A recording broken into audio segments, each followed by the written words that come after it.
Hey, everybody. Welcome back to The Collective. We have another fantastic show planned out here for you today, and I am very excited because we have some new faces. We got some old faces, not that they are old people, just that they have been around a while. and I'm very excited. Nick, you haven't been here in a while. Tanya, we just had you. Ann's new. Erin's new. I'm excited. This is going to be a good conversation. We've noted. While I am trying to develop my ability to do anything here, make sure that you like and subscribe, hit the notification bell, do all that good stuff. That way you get your email in the morning, all that stuff. Now, um, quick hitter here. None of us are doctors, pretty sure. Erin and Nope. Nick. Okay, we're out. So none of us are doctors. Anything we do say is based off of our experience and all that good stuff. If you have any questions or comments, throw them up in the comment area here. We are able to put them up and engage them directly, just like this one. Doc C, you already have Tanya shaking her head, Chance. Yeah, I sure do.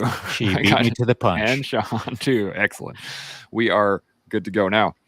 I'm going to start with Erin, and we'll go around the table and we'll get some intros, and then we'll dive into the conversation. So, Erin, tell us who you are, where you come from, all that good stuff. Um, Oh wait, yeah, go I ahead. am a black belt in jiu-jitsu, and I've been a black belt since 2017.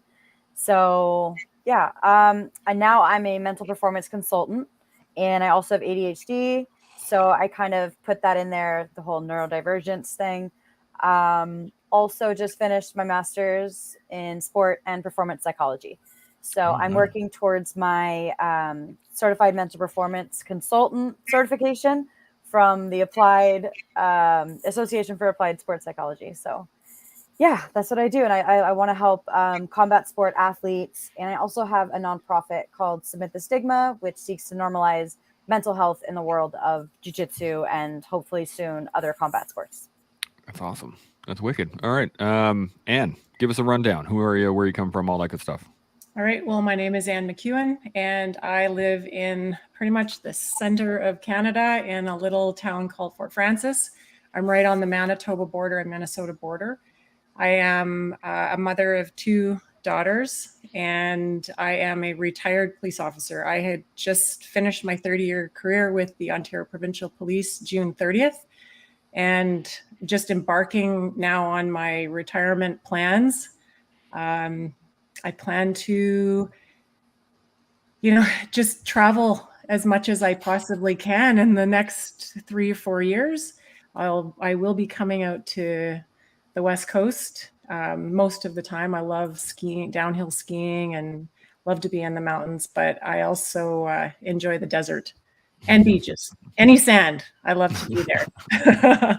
So anyway, that's who I am. As a police officer, I have taught firearms. I have done some use of force. I have been a patrol supervisor.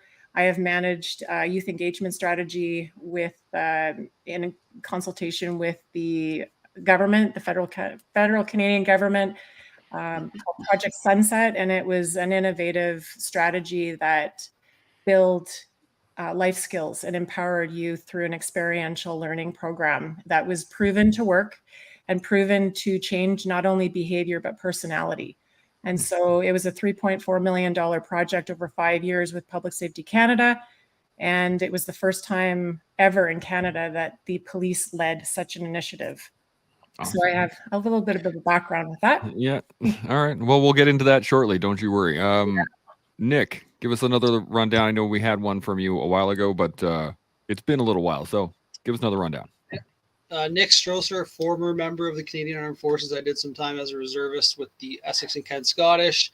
I did a tour in 2006 to Kandahar, Afghanistan. Went to the Air Force in 2008 for a few years. Came back to my reserve unit in 2011. And now I'm a full-time firefighter with the city of Windsor. I also own Corporate Life Apparel, which is kind of my side gig, hopefully my full-time gig one day. But I really enjoy what I do. I love my job, and I love what I do here in my garage. So life is good right now. Raj, awesome. And Tanya, you've been on lately, but let's give you a rundown anyway. Give us who are you, where you come from, all that good stuff again. I come from I don't know, parts unknown. I'm just from Western Canada, essentially, BC, Alberta hybrid, and currently based in Montreal. I'm a purple belt at TriStar Gym, and I make art, I create, and I just hang out with amazing people. Awesome. That's a good way to do things. I like it. Just hanging out with amazing people. And Shaun, you got any questions right off the bat before we dive into anything? No, I'm looking forward to this combo though. Sweet. Okay, so with those out of the way, I just want to hit this real quick. Doc C hits us back, says, love the connection between jiu-jitsu and mental health. Definitely under-researched. Yeah, I think it's probably one of the greatest helpers for myself and many people I know that are in jiu-jitsu that has really given us the ability to engage our own mental health through the mats. So 100%, we'll get into that as well. Now, the topic for today is, if I have it here, I don't think I read it in yet, but I will write it in a second, is engaging humans. Now, Anne, you wanted to, we were talking a little while ago, and this is one of the topics that you had brought up was, engaging people where they are. But I think that there's a broader question there is, how do we engage people to begin with? How do you gauge how to engage people and all the developments within that as well? So the first, I guess, question I want to, maybe concept that I want to lay out is, how do you personally, what is your go-to engagement when you're dealing with another human being? I'm going to put Anne, you on the fire first because it was your idea. So it's on you. Yeah, no problem. Well, I think one of the things that we can talk about is, and that's something that the collective is doing, is consistent messaging across different mediums or avenues or people, right? And not only the outwards communication, but also listening to people and finding out what their needs are. So when we were working with the youth, for example, we're dealing with youth that are at risk, and it can be all youth. It doesn't have to be anything that's culturally or socioeconomically specific, but we're dealing with across the board, finding out what people needed. And in order to get that information from them, it's important to be patient and to take the time to build the trust so that you can build the rapport so that people will feel that they can be vulnerable. And isn't that what the collective is about? Like, you're talking about really difficult messages or conversations, allowing people to hear what you have to say from your perspective and your experiences. You're sharing with them what maybe the key topics are, whether it's mental health or well-being, but you're sharing with them and allowing them to absorb and to process. And so I'm going to start right there about, it's building relationships with people at a level where they feel like they are valued. Yeah, that's a great way to put it. I'm going to put Nick. How about yourself? What's your standard, your go-to, or anything on what Anne just said? Engaging people.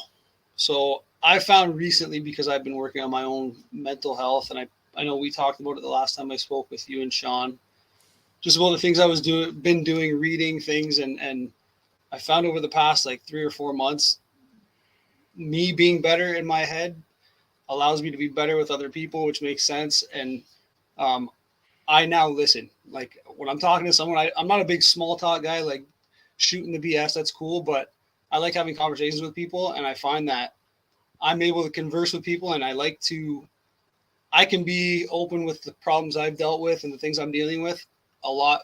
I'd rather be wide open about it now, whereas I used to hide it and kind of, I'm okay nonsense. But now I can kind of see in people I know at work, being a firefighter, you see guys that are struggling, and they are still the tough guys that don't want to talk about it. And I'm now able to be wide open with what I've gone through, what I've been through, the thoughts that have gone through my head, the things I've thought, the bad, the good.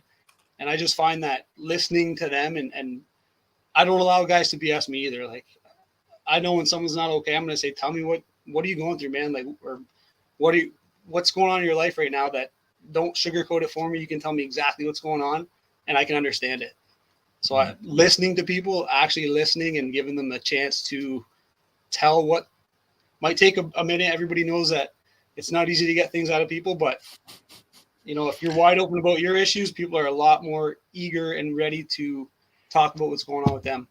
So I found lately me being better as a human is helping me maybe not help other people, but at least getting people to talk.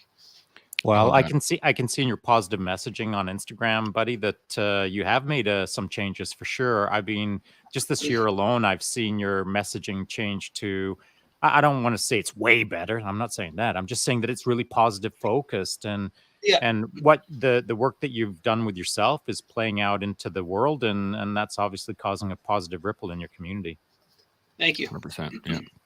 Yeah. Let's go to Erin. I've been watching you nod your head quite a bit, so let's jump here. What are your thoughts on this? It's funny because I actually spoke to a friend who is becoming a psychologist, and we talk about like how much head nodding is enough, but the things that I'm hearing. So, Anne, you talked about values and vulnerability, and vulnerability I kind of take from Brene Brown in that vulnerability is courage. So to be able to say I'm not okay and then risk not having membership into that group or someone seeing you as a different person, maybe less than, it can feel really, really hard, but it's also important to be authentic. So authenticity is my thing. I wrote this theory of authentic performance, and that's what I had to do to get out of my master's. And so I talked about values as well. So in the acceptance and commitment therapy, although in sports psychology, they like to say acceptance and commitment training because therapy, the word, usually scares people.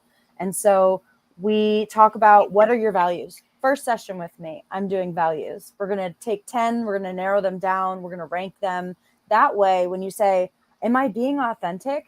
You go back to your values. Am I acting within my values? And if it doesn't feel right, you go back and you change the values because they're fluid and they change. So I really love that. And I do that with my clients where I meet them where they're at. And Nick, you were talking about two things I heard was the listening part. So one of the techniques I use is called motivational interviewing, which is basically just asking the right questions and engaging someone and they find the answers themselves. I'm not the expert on you, and I wouldn't say that you are either, but I'm here to give you the tools to figure that out. So when you can figure yourself out, right, that relationship with yourself, and then it adds into the relationship that you can, the capacity that you can have for someone else, right? And then with the emotional suppression, I'm working with a guy who is working to pass the bar exam, which is very different than someone who is trying to win a jiu-jitsu tournament. But we talked about how it's okay to ask someone, hey, can I vent? But I told him, I said, just ask if they have the emotional bandwidth to handle it. And then, hey, can I just vent to you, right? And so I think it's really important that you talk to people about things and know who you can talk to. And I love that this group of people, I can tell, are that type of human that is willing to engage others and have difficult conversations. Yeah, absolutely. Tanya, what are your thoughts so far? I see you scribbling notes madly. Sorry, I'm just trying to take notes of what amazing things everyone's saying. I would say the original question is my thoughts on engaging humans and what that means. Yeah. So for me, it's been complicated because some of the ways I've learned how to engage humans were born out of trauma or survival, and then some are inherent in how I'm an artist, and artists are chronic oversharers. Like we can't help but just put our stuff out there. And my journey has been using the skills I've learned, whether they come from less than stellar situations or, great situations, using those skills and learning when and where to use them, because that's, from what I gather, a mastery of something is discernment. So developing the compass as to who, like Erin said, who is safe or willing or has the capacity to speak to about certain things, and also what things to keep for yourself until they are ready to be, I guess, shown. So developing the compass, and overall, whatever's in me, the artist, the what have you, has learned to engage with humans by just honestly sharing their humanity, because I'm a Chinese Canadian that grew up in a very small, predominantly white town, so I was never really quite in one group. And as a result, I used to feel very sad about that. But and then I learned that it has allowed me to become a bridge. So I am able to connect others and just use my skills to communicate that shared humanity that we all have. And essentially that's how I engage with people. I like it. Shaun, what are your thoughts so far? You're in my group, Tanya. I'd like to say this. So this obviously wasn't planned. I wasn't sure what we were going to be talking about today, but it just so happens that over the last 24 hours, I've written on this subject to some degree in respect to how to engage with humans. I did a post on it this morning, quite by coincidence, and it was about how right now I'm out at a jump camp out here on Vancouver Island, skydiving camp, and it's for veterans, first responders, and law enforcement who, to some degree, struggle with their mental health to small degree or great degrees. And it's a really fascinating group of people. They're my kind of people, obviously. I love on the veteran community. I understand them reasonably well.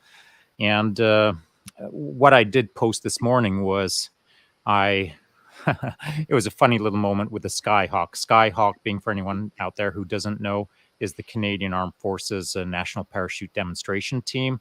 I was on the team in 1989, so that's 34 years ago. And at that time, we did over 50 show sites all across North America. And that's all the way from little Tupelo, Manitoba, in the middle of nowhere for 100 people, all the way through to several 10,000s of people at massive air shows, largest air shows in the world, kind of thing. And it's lots of parachute performance stuff, and smile and wave and sign autographs and shake hands and swap inane stories and talk about the weather, or right down to someone's kid wants to be you, or someone's dad wants to say my kid will never be like you. All of the conversations that you have to negotiate.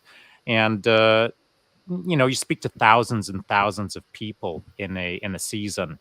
But this year, the Skyhawks jumped into the jump camp out here this year, and I walked over to one of the Skyhawks and I said, "Hey, I'd like to get a photo with you if you don't mind." And he looked at me and said, "Are you Shaun Taylor?" And and I said, "Yeah, I am. What's going The on?" podcast. And the podcast. And so I guess to some degree, I'm engaging with humans through this podcast, all as we all are, and I'm looking for ways to engage with people through the digital medium, and I'm looking for ways to engage with people in the three-dimensional space. I had the advantage of learning how to communicate with people. It's a skill that you have to develop over time. And I was obligated to in 1989 by talking to thousands of Canadians, from diplomats to dignitaries to town mayors to the guy who runs the car wash, all levels of society, all kinds of people. And if you aren't a person who's used to communicating with a pile of people, then how do you communicate? Well, today I was told how I'm communicating. And it is simply by demonstrating how to communicate, just simply doing what we're doing right now. Every single day, we talk over here. We try to figure out ways to be open minded and transparent and vulnerable and all of those things. Now, I'll get to my point. Someone said to me, "Hey, Shaun, like you're covering a lot of hard subjects over there, like tough subjects, challenging subjects." I said, "Yeah, we are." And this guy said to me, "I really respect that, because a guy like you," as he categorized me as a tier 1 operator, "a guy like you rarely ever does that kind of thing." And I said, "Well, that's why I'm doing it." And I think we all have that kind of responsibility, like it doesn't matter what my careers were in the past. I guess I represent a certain thing, but we all represent a certain thing. And within our community, there's people who, I'm not going to say look up to us, but they categorize us as a milestone, or as a representation, or as an avatar of how maybe they can do it better. So in engaging with humans as we are right now, today and yesterday doubled down, reinforced to me that what we're doing over here is working. It has traction. People are paying attention. And if I am to believe what I'm hearing over the last 24 hours, they want to see more of this kind of stuff where we transparently and vulnerably share the experiences from our lives, and in order to maybe help others process their own things. So we don't have to know how to talk to every single person in the world. We just have to know how to talk with the people on this panel right now to demonstrate this is how you communicate in a more effective manner. I like it. Anybody got any thoughts on that? Before I got a few comments here about it. Any thoughts? Going down the panel, everybody good? Okay. We have a couple comments here. Doxy kicks in with my favorite book on this subject is Dale Carnegie's How to Win and Influence People. Chris K. Doxy, yes, that is a must read. Very simple, non-gimmick advice. Can be read in an afternoon. And Doxy says, yep, Erin is on it. So you're good to go. You getting the thumbs up from Doxy on your first day? This is awesome. Yes, exactly. Now, let's get into, we've talked about how we engage people, but let's, you mentioned it just a touch, Erin, as well as Anne, was engaging people where they are. And I think I really want to dive into that a bit more. So, Erin, you want to jump on that first, and then we'll pass it around again? Yeah. When I meet someone, I really try to focus on like how they're feeling, what their emotions are, and their beliefs. It becomes their reality. I have to assimilate into their reality. So I may have even a very similar experience, knowing how small the jiu-jitsu community is. So they might say, I had a coach say this to me, or this person who knows this person, and I'll know that person, or so I have a subjective experience as well. So I have to kind of suspend that, and I have to go into what that person's reality is. Because if I just simply deny that experience or invalidate their experience, then I'm doing them a disservice. And I'm also not being open-minded and able to understand them, which is kind of the point of creating a connection. And so connection is really the biggest thing. And making sure, like I think about in jiu-jitsu, actually, we just talk about how you make a grip, right? And you want to maintain that connection. So maybe I start up higher on the arm, but I don't completely let go of it and then, try to re-grab, because by then their arm's going to be gone. So I might grab higher, and then I'll just loosen up the grip a little bit, drag it down to where I want to go to the wrist, clamp on again, right? And so there's this type of connection where you stay in it. So it doesn't really matter what my agenda was for that session. I'm usually talking, or even a conversation, really. I'm, ADHD, I'll just pick a topic and sort of just like connect the dots and go around, and you sort of just go in circles, and it's just a bunch of like, oh my God, that reminds me of this. And you just keep going. And so I try to keep it as organic as possible. So when I build a connection with someone, that's when they let me into their little world. And then I can sort of jumble in there and go, well, this ain't working and this ain't working, so let's replace it with this. But definitely connection. Yeah, I like that. Anne, what are your thoughts on that? I really like what Erin is saying, and there's a couple of things that I hit on. Just to back up your point, when you talked about values, I instantly reflected back to when I was I was diagnosed with post-traumatic stress and anxiety, major depression. And I knew I needed to make a change in trajectory to look after myself and prioritize my health better than I was. And one of the things that both my psychologist and I invested in a personal trainer because I knew I needed to move my body. One of the things that my trainer asked me is list out your 5 values, top 5 values. List out your top 5 qualities. I had never thought about that. In 52 years, I'd never thought about that before, but it suddenly made me reflect on it. My top value is health. My second value is family, and then my third is integrity, and it goes down the list. Well, it made me realize that I wasn't applying any of my energy or my efforts to my top values. And I needed to change my life and make decisions so that I would place value on those values and prioritize them accordingly. So, and I listened to Brene Brown as well. and I resonated with a lot with what you said, and that was the question in my life that helped me change my direction towards a more health and feeling of well-being.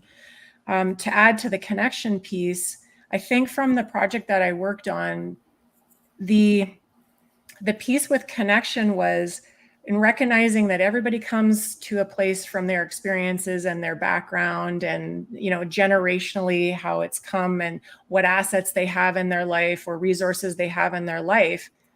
Meeting people where they are, it's also, there has to be some sort of framework that defines how a group will behave in order to reach the common good.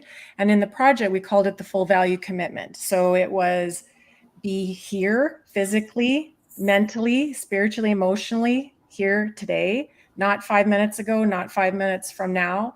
Care for self and others. It was speak your truth, setting goals, and then letting go and moving on. And so I'm going to give you guys at the collective a shout out on this, because when you talk about being here mentally, being present mentally, you guys have a no swear rule.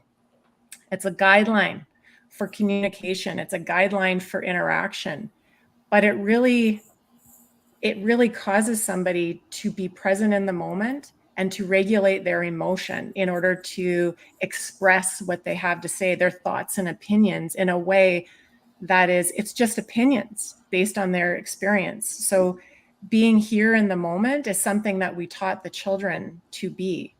And then when we care for self and others, you know, I believe Tanya was talking about sharing, right? Picking who you share with. And I hear this a lot from other folks that have experienced post-traumatic or stress injury or a brain injury. Sometimes when you're talking to people, it's not that you're sharing it. You end up having to explain yourself. You feel justifying. You have to justify why you're doing what you're doing. So one of the things in building connection with people is just allowing them to express it without any expectation or judgment, because that's when tension comes into, you know, it puts a wedge in between the ability to create that connection with people. So, and I have had to learn that myself. My circle has shrunk. I have purged a lot of people that I no longer share things with. And it's not because I don't necessarily trust them. It's just the fact that you have to, Brene Brown, you have to earn the right to hear my story. And it takes a lot of courage for somebody to share. So if somebody is in that point where they're sharing, I think I posted this on the story that Seb shared the other day. I believe it's the Shadow Project. I can't remember the name, but Shadow and Light. Thank you. It's a complete honor for me to receive his story if he's going to have that level of courage to share it. And so I have to hold that from a place of honor. So, and the last thing I'll hit on very quickly is when we do things and we fail, we don't meet that level of success. It's important that we are in a community that cares, that has compassion, that we have that connection built, that we feel that we are able to fail, able to reflect, able to learn from it. And then we practice letting go and moving on. Mm-hmm. We don't hold on to that anger, that frustration, those negative energies. That's what I feel this community is allowing us to do. And we learn from other people on how they've done it. And then we can maybe put it into practice with our own life, or just know that it's okay. We just keep trying, stay in the fight, keep going. Do you know what I mean? Anyway. Absolutely. Yep. You're reiterating kind of our entire mission statement as a whole. So it's awesome. Thank you. And saying it better than we do. 100% saying it better than we did. Tanya, how about yourself? What are your thoughts? For me, engaging with people has just genuinely come from a place of curiosity part of being an artist is I kind of steal stories in a sense. I have to go and experience the world and just listen to as many people as I can, experience as many things as I can, and in order to build my library. And so I've done that for most of my life. Again, many of it was born out of survival, but you use those skills to further yourself. And I have found that just that process has made me more skilled in engaging with others because I have had such a breadth of life experiences. I'm not quite up to the career count as Shaun, but I'm getting up there. And in terms of life experiences, that as well, and that allows me to, at most, guess at what others are experiencing, but usually, more importantly, is I listen. I listen without judgment, and that seems to be something I've always been able to do.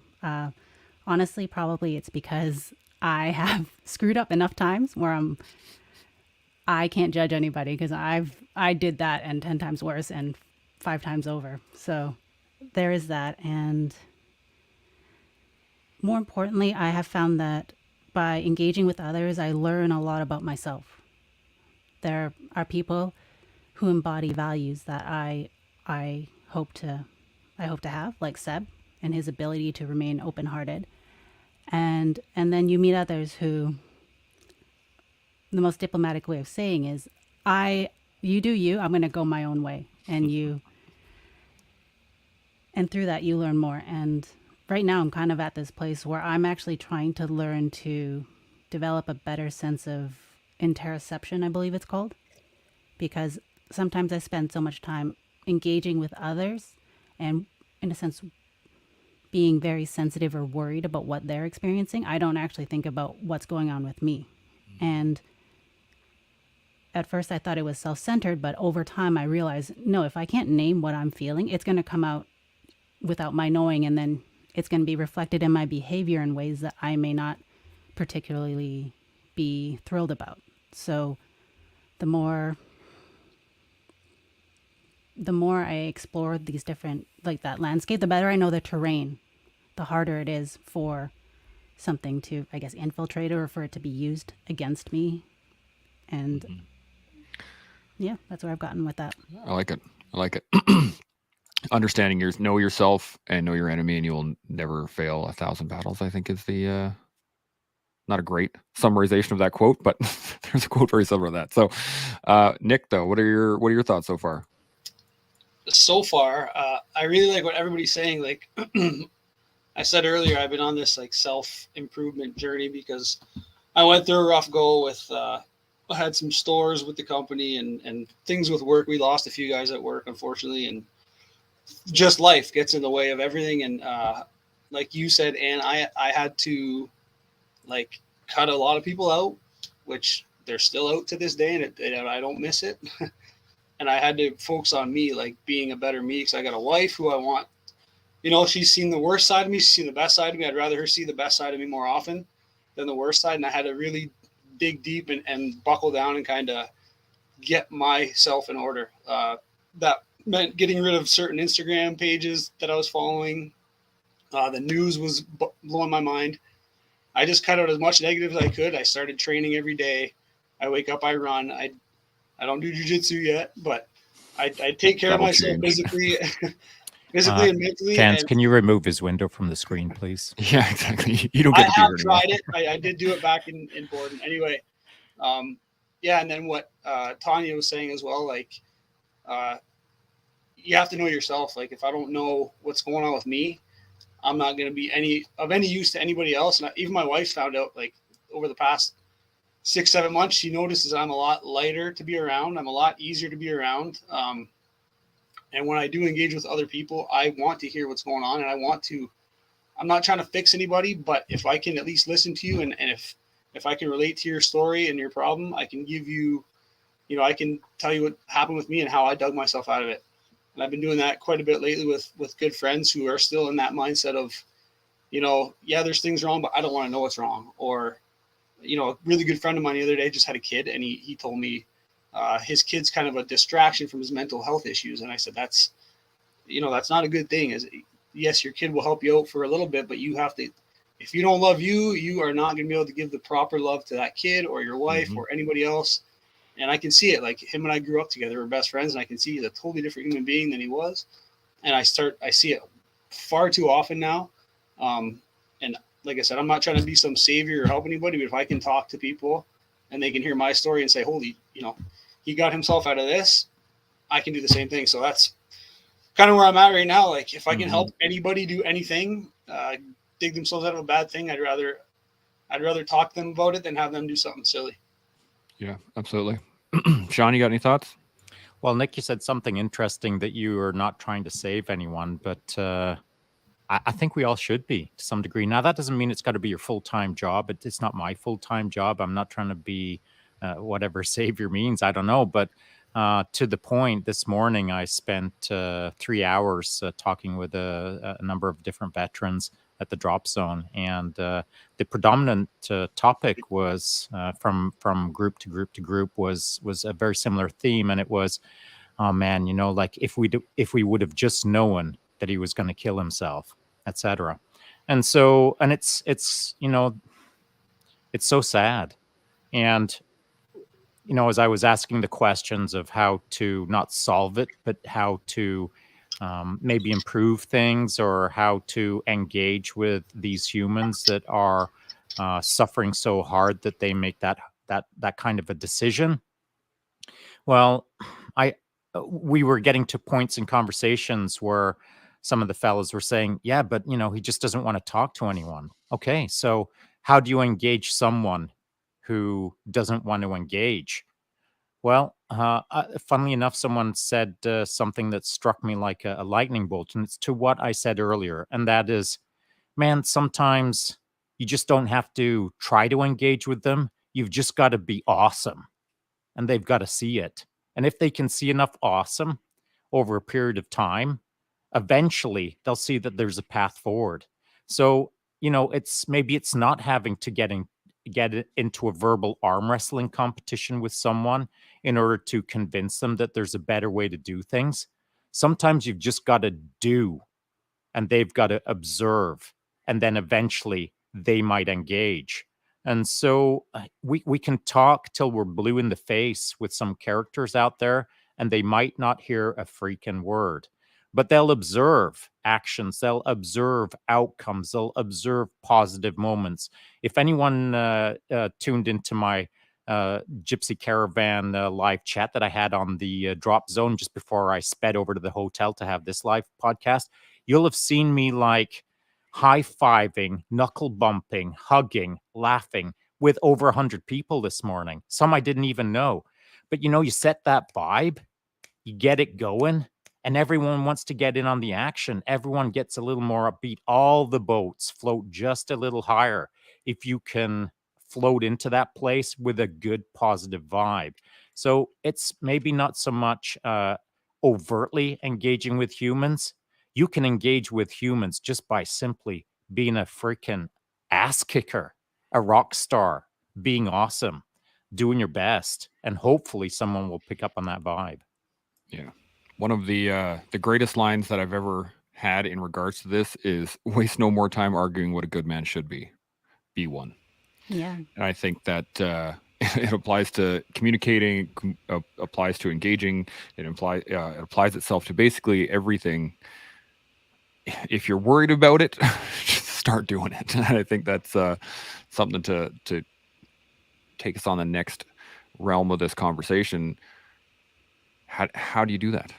How do you not only engage somebody that doesn't want to be engaged, but how do you engage yourself to the point that you can then be that example?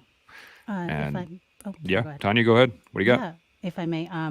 Well, to add on to the previous topic, I'm not particularly religious, but I believe it's a quote by Saint Francis of Assisi where he says, "Spread the word of God everywhere you go. When necessary, use words." So it's just by simply embodying the ideals. I like it.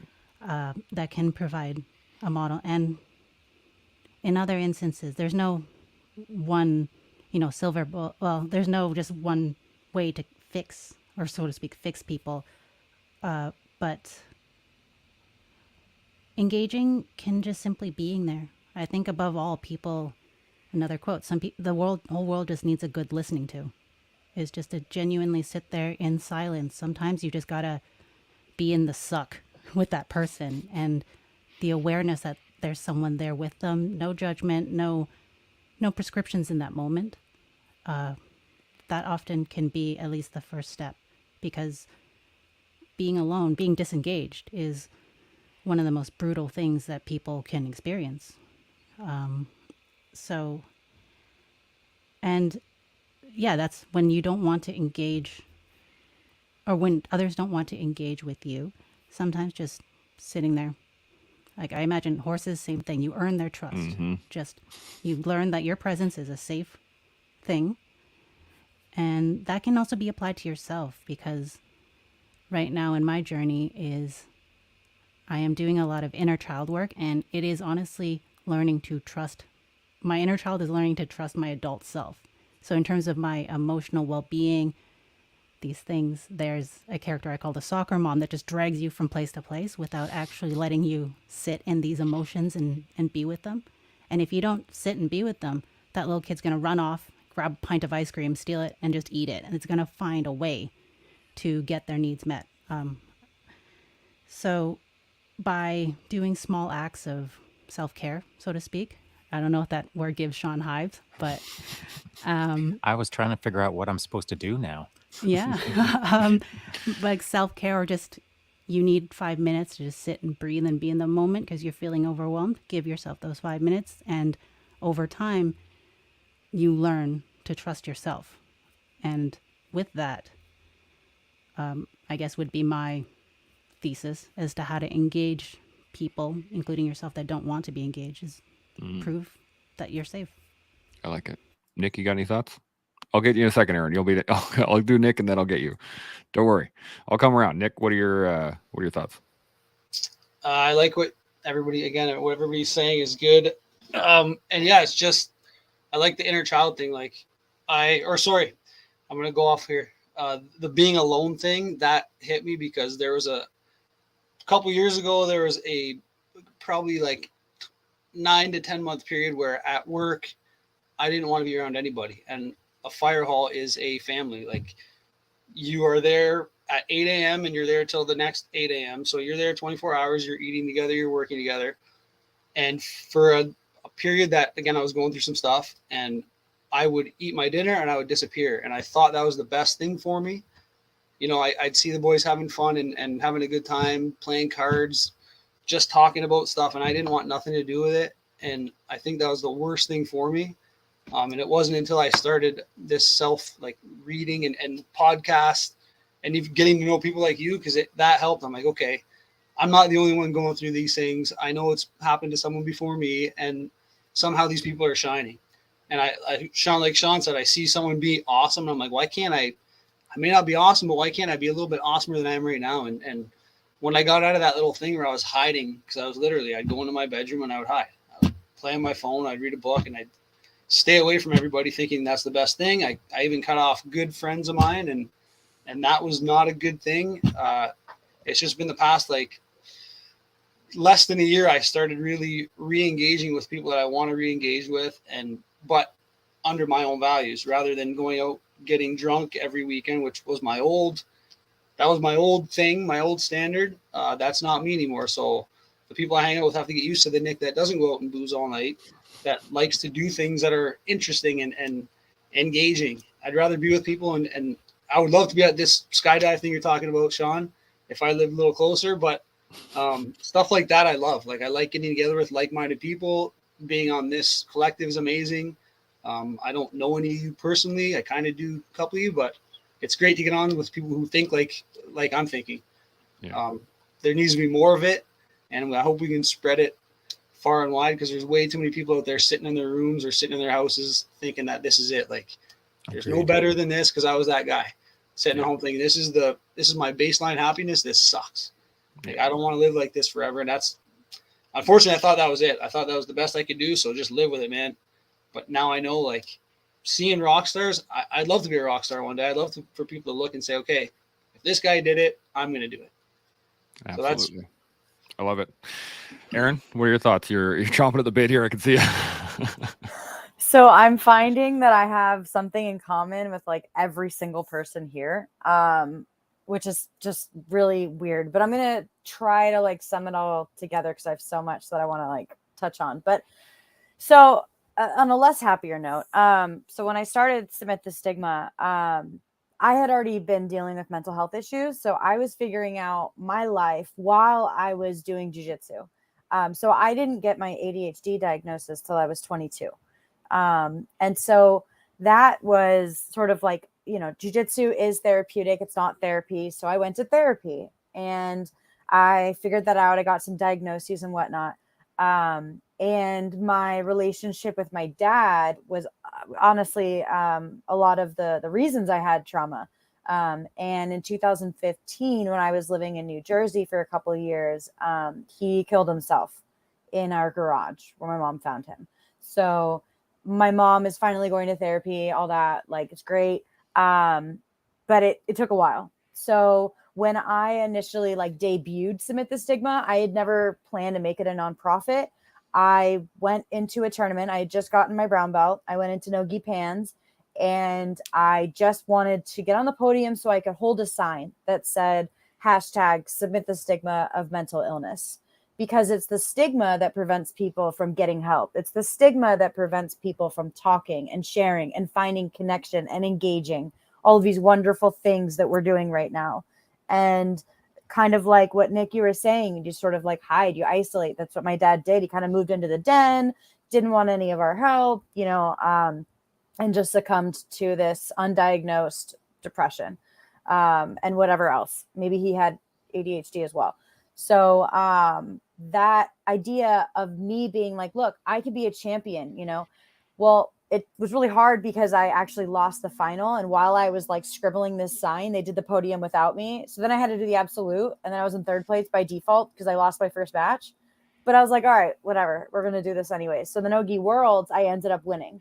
And it was so awesome to be able to stand on that and go, I'm mentally ill and I'm still a world champion. That was probably one of my biggest awesome things that I was able to do. And it really kickstarted it. And that was 2016. So I've obviously, you know, become someone that is synonymous with jiu-jitsu and mental health. But then I realized that it wasn't necessarily the aspect of mental issues that I wanted to work with because it's heavy. But I realized that I had the opportunity to use my experiences coupled with, you know, science, evidence-based research and bring that about to help other people deal with it. And there's a collective trauma that happens when someone is an elite competitor in jiu-jitsu because it's not a regulated sport. There is no governing body. No, you know, our main, you know, promotion is a for-profit company. And although we use their standards, it's still, that's what it is. So there's no one to report things to. There's no one to go to. There's no even like real coaching certificate that you need. You just need to be a black belt. And so there's that, you know, that culture and how can jiu-jitsu be so good for mental health, but also so harsh sometimes if you're trying to be elite. So that's kind of like where I was at. And, you know, Shaun, you really bring up a lot about how to help someone who doesn't want to be helped. It can be really difficult, but you're right. Just showing people, because so many people came out of the woodwork and were like, I struggle with this too. And I, you know, started the conversation, which is why there's a hashtag in the beginning. And one of the things that I kind of think about in terms of like my theories that I work with is Albert Bandura's social modeling. He, you know, in 1970s, he wrote about how people will feel the way they feel about themselves in society based on their interactions with others. So verbal persuasion can help you feel better about things like validating, but by just simply doing it and showing it, being like, look, I struggle, but I also do cool stuff. So that's kind of like, I want to be tough and I want to do all the cool stuff, but I also want to be transparent and vulnerable and show that like there is no one kind of without the other. Mm-hmm. Absolutely. And you got any thoughts? Yeah, I love this conversation. How to engage with someone who doesn't want to engage. So in working with this project, there was two things that I come to understand. There's outputs and outcomes. So outputs, just to put on in simple terms, is how many presentations you might do in a day, how many podcasts you might do in a day, how many connections with people or meetings you go to. That's outcome, or sorry, that's output. That's output. Outcome is a behavior change. It is something that comes as a result of consistent hours of connection with people. So with the project, we were dealing with youth that were being suspended from school, that were constantly having negative behaviors, that were getting in trouble with the law, that were dealing with substance misuse, that had emotional regulation challenges. What we did is, instead of time outing them, we would time in them. And so we would apply more resources to them. And trusted adults in the community wrap resources, bring more resources in and to a target audience.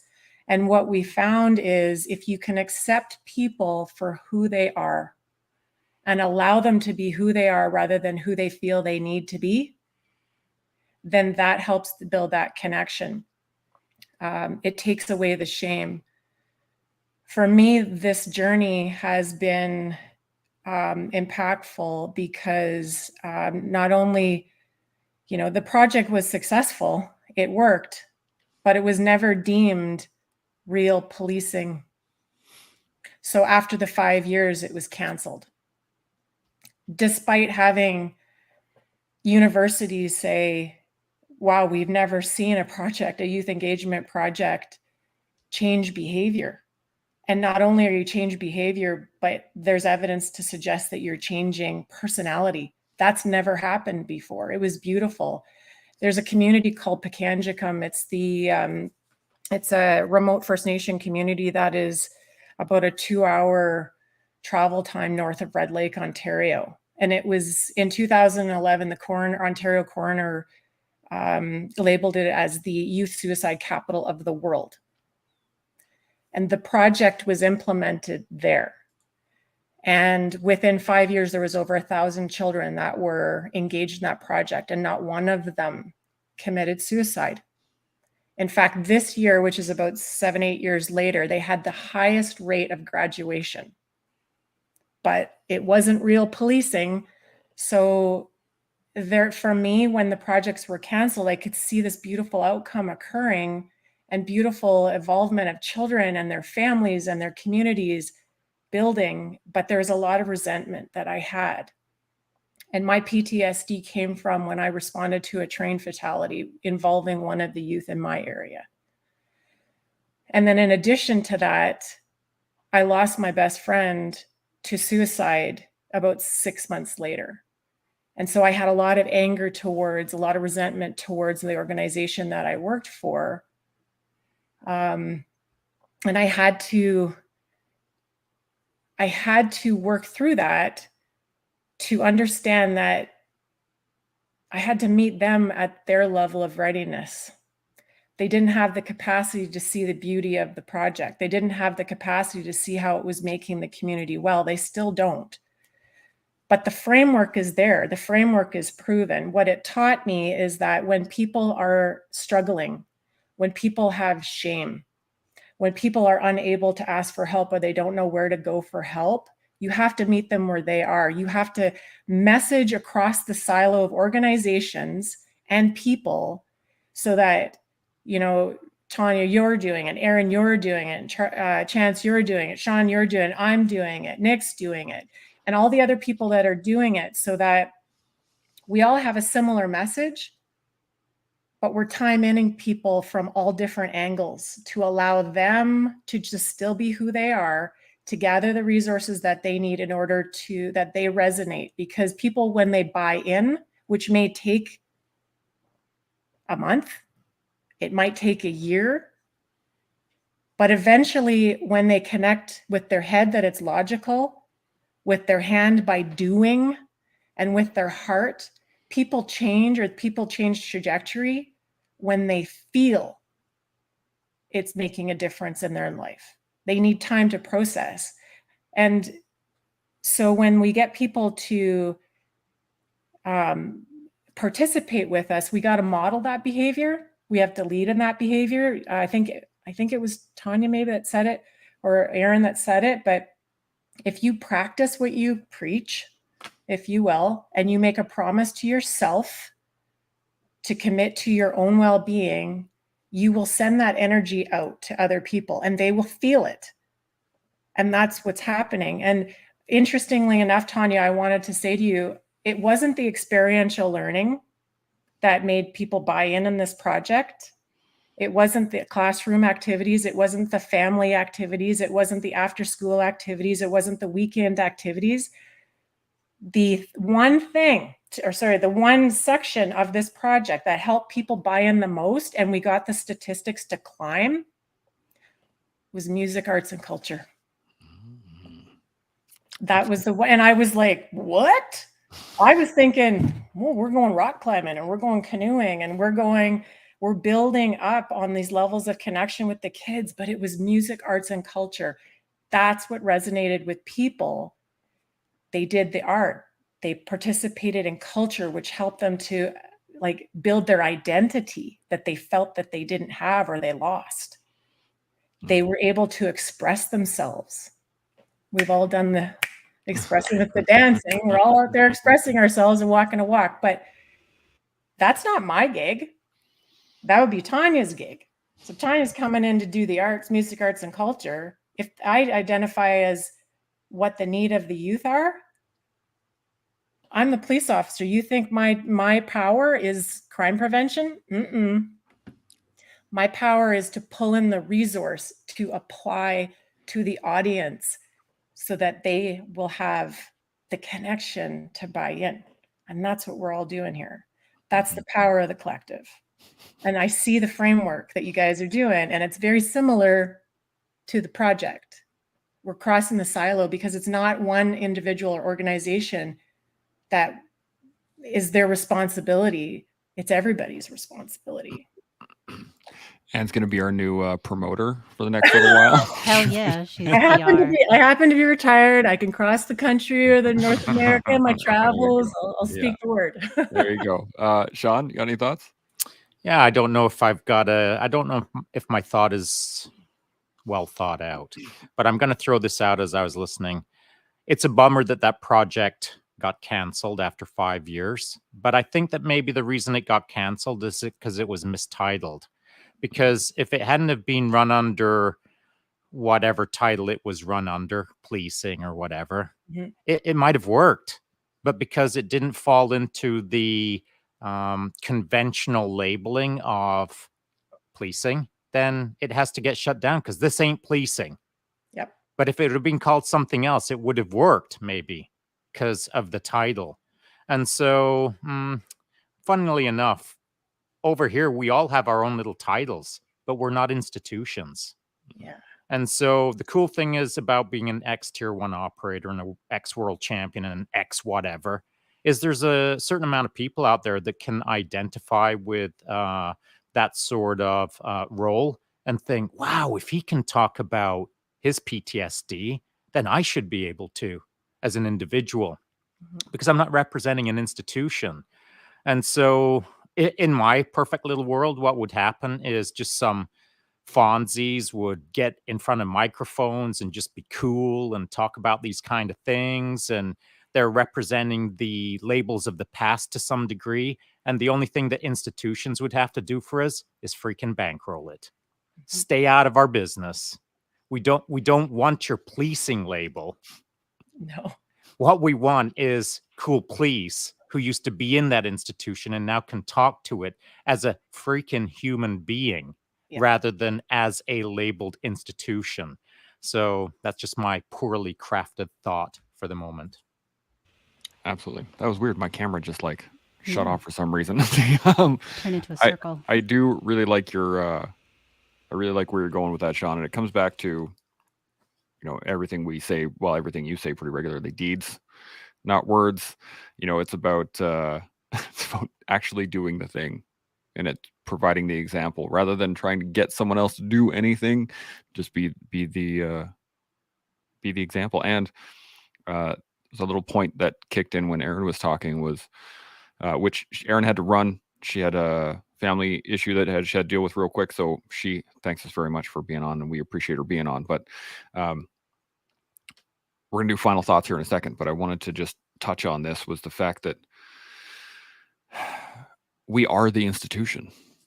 We are the community. We are the VA. We are the military. We are the police. We are the fire. Like each individual of us is part of those institutions. And if we want to see change, then we can't just point our finger at the top and say, hey, you need to institute change. We have to be that change. And we have to be that change every day in order to get, the guy next to you or the lady next to you to say, oh yeah, that's this guy's kicking butt. All right.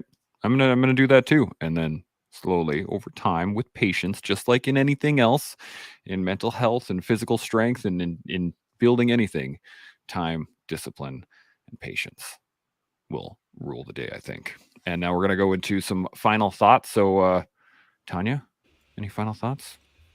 Yeah, mine is going to be honestly a summary of the wonderful things everyone else has said. Maybe packaged differently because marketing, right?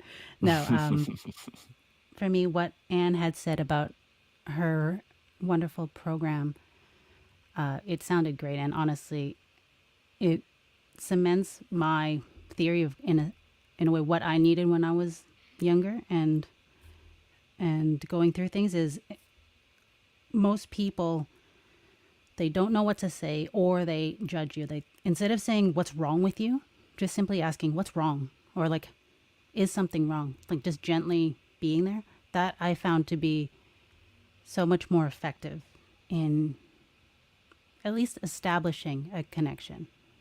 That someone cares about you. They may not answer you right away, but if you just keep engaging them and keep demonstrating that you are wanting to earn their trust, that goes a long way. And what the collective is doing is quite something, because I have found, I've gotten feedback that I show essentially my battle scars, for lack of a better word. I don't show them in a braggadocious way. I don't show them as something to be ashamed about. It's just more like, hey, I got mauled and I lived. I'm here. And what your scars you may bear, those are okay.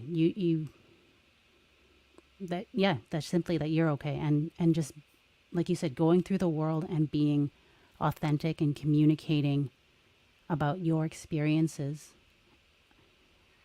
Generally after you've processed them.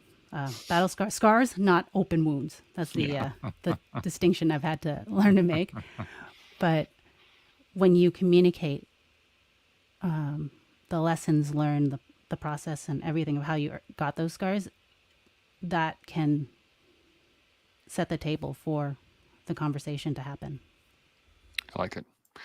Nick, final thoughts? Yes. Again, I like what everybody said this whole time. I feel like I've gone through a lot of the same things as everybody on here has gone. Shaun, something you said at the beginning, you were talking about your career speaking to thousands of people. I have always, I don't know if I was born with it or if I just got it from my parents, but I've always kind of been able to be a chameleon within different groups, right? I'm sure you guys are all the same way. Like tomorrow I'm going to work at the fire hall and I'm not going to be the nice, well-spoken young man I may look like right now, but I'm still me. Like I'm not putting on an act, and I don't know if that's a gift. I'm able to do it again with my veteran buddies. There's a different vibe to a group of veterans when you're just shooting the breeze on your own, right? Not on camera. And I think having that ability to engage anybody is great because people will trust you more if you can. Again, it's not an act I'm putting on. I think I can talk to just about any group of people, professionals, right down to anybody. And I have no issues doing it because I think I'm a fairly friendly guy. And you guys all, I believe you guys are all the same. Like we can engage with you as a police officer and you, I'm sure you had to do that. You're not always the same person in every scenario I'm imagining. And I think having that is great to, again, with the people you have in your life or the people that you want in your life. Like for me, I know how to act in different scenarios, and I want people to know that I'm not a perfect individual. I can show like you said, I can show my scars, but not my wounds. I've showed my wounds before, and it hurts. I bleed on everybody, right? So now I can show those scars, and I'm semi-proud of them, right? I've been through some stuff, and I wouldn't be sitting here on this podcast. I'd probably be hidden in my bedroom right now, had I not gone through these things I've been through. So great chat, everybody. I'm glad I came on today. Thank you. Absolutely. And you got some final thoughts? Yeah, I think too, like the conversation can grow on, and we've talked a little bit about this, Chance and Shaun, you know, to have a successful entity, to have the mindset grow and expand, there is factors of sustainability that need to be built in order to drive it forward. And I think that's where you guys are ending up exploring and going.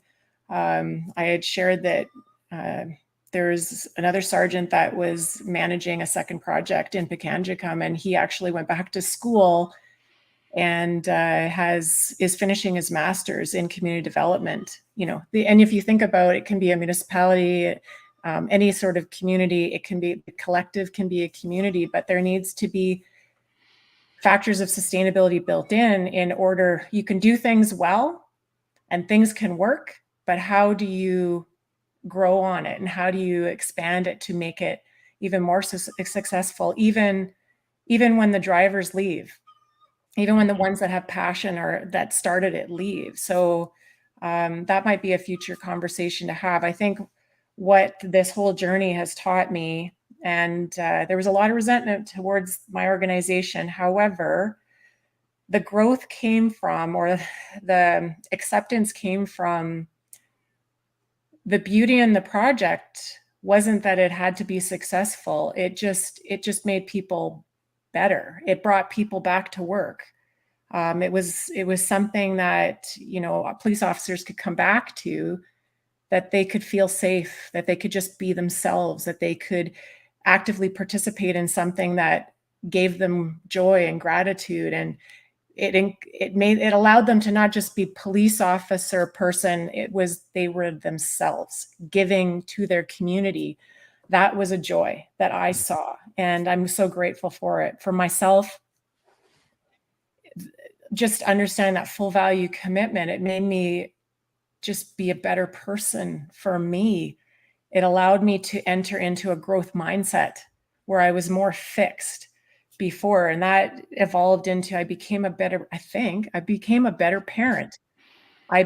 better daughter. I became a better sister. I became a better friend. I was more present.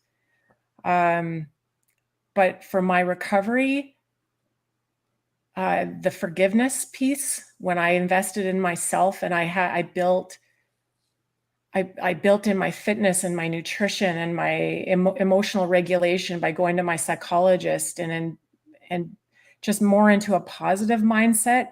It allowed me to forgive others because I accepted where they were in their own journey or what their capacity was.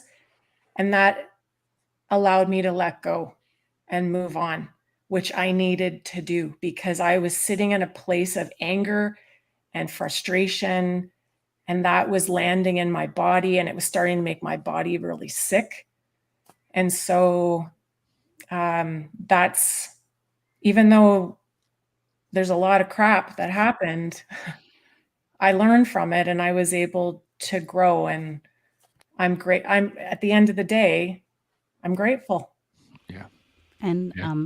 I'm gonna just sneak in a little Sneak in a little bit. Okay, and then we got to shut her down because we're Yes. already 9 minutes over. But yeah, go ahead. But one thing to possibly consider is, although that project didn't end the way you wanted it to, and it set a precedent. I mean, it showed that it was possible. It's that 4-minute mile thing, and not only that, but your journey right now in healing, that could be an amazing blueprint for the next person who creates, who's part of another project very similar and is experiencing problems. And so there's always something to be, learned and something to be found in these situations.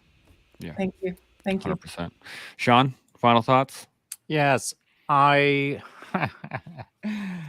it's too late to do it now, right at the tail end. But I've been looking at these two words for an hour almost. And are we talking about engaging humans or being an engaging human? Mm-hmm. Because in order to engage humans, you've got to be an engaging human. And how do you become an engaging human? Well, that's for an entire different podcast. But I would say this: you have to be well spoken, you have to be well read, you have to be well experienced, you have to be broad minded, you have to be open minded, you have to be many things in order to engage humans. So if you want to help the world, become an engaging human and see where it takes you. 100%. And the best part about that is that in order to become an engaging human, it starts with learning how to engage yourself. And then it carries on with the ability to build yourself up into an engaging human, and then you get to grow into the engaging human that engages other humans. And you do that with us every day here on The Collective. See y'all tomorrow. Chimo. Chimo.